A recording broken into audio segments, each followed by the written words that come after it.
자, 오늘은 장애인의 정의에 대해서 살펴보도록 하겠습니다. 자, 먼저 특수교육학 사전에서는 장애인의 정의를 어떻게 보고 있는지 살펴볼까요?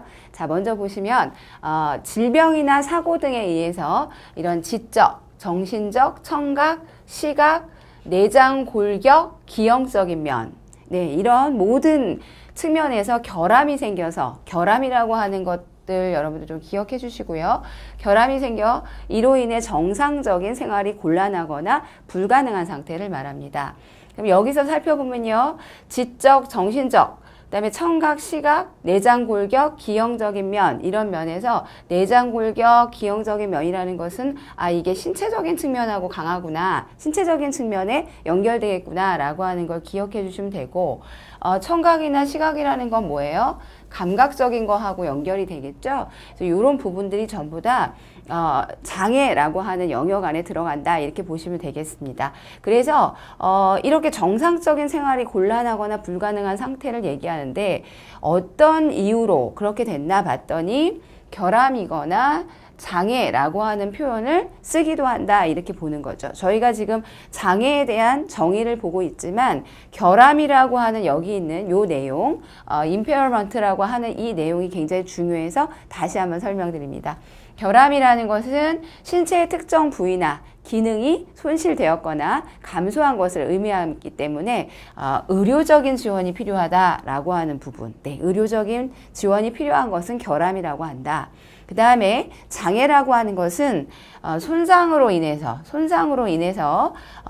읽기, 보기, 그다음에 걷기, 듣기. 지금 위에서 얘기했던 이런 여러 가지 측면이죠. 이런 측면에 능력 저하가 생기는 경우 교육, 훈련적인 지원이 필요한 사람들, 필요한 경우, 이런 경우들을 무엇이라고 한다고요? 이렇게 장애라고 부른다. 이렇게 보시면 되겠습니다. 결함은 의료적인 지원하고 연결이 되어집니다. 자, 그러면은 이제 장애인의 정의를 얘기하고 있는 우리나라 법을 좀 살펴볼까 하는데요. 어떤 법이죠? 장애인 복지법이에요. 자, 여러분들이 기억해 주셔야 되겠죠. 장애인 복지법은 우리나라의 장애인에 대해서 정의를 내리고 있는 법이다. 그리고 이 법에 나와 있는 여러 가지 유형들이 우리가 소위 말하는 장애인입니다 라고 얘기하는 사람이라고 보시면 되겠습니다. 그래서 장애인 복지법에서 장애인 정의는 신체적, 정신적인 장애로 오랫동안, 아주 오랫동안입니다. 그러니까 짧은 시간 동안은 아니다. 짧은 시간 동안이면 뭐라고 부를까요, 여러분?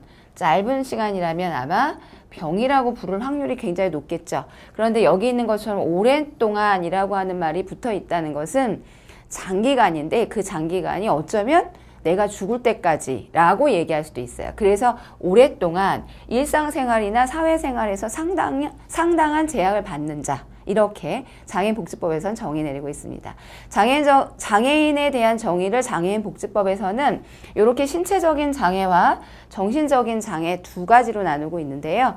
먼저 신체적인 장애는 주요 외부 신체 기능의 장애와 그 다음에 내부 기관의 장애 이렇게 나누고 있죠. 자, 외부 신체 기능의 장애면 어디죠?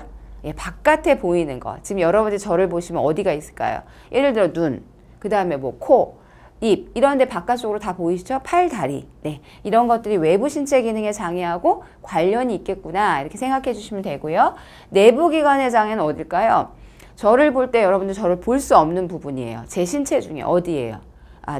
내장 기관이 해당이 되겠죠. 그래서 예를 들어서 저의 신장, 심장, 간 이런 부분들, 이런 부위들, 이런 것들에 장애가 있는 것. 그래서 신체적인 장애라고 한다.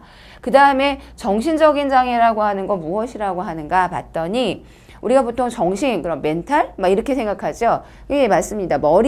머리에서 뭔가 문제가 생기는 경우들, 정신적인 부분들, 이런 거라고 이해하시면 되겠는데요. 발달장애 또는 정신질환으로 발생하는 장애다. 이렇게 얘기해요. 여기서 발달장애라고 하는 말 많이 들어보셨을 텐데, 발달장애라고 하는 것은 인지적인 측면에서 어려움이 있는 지적장애, 그 다음에 자폐성 장애 이런 유형들, 물론 여기에는 범주가 여러 가지가 들어가겠지만 대표적인 예는 이렇게 두 가지, 지적장애와 자폐성 장애 이렇게 볼 수가 있습니다. 그래서 정신적인 장애와 신체적인 장애 이렇게 두 가지 측면으로 나누어서 살펴보도록 하겠습니다.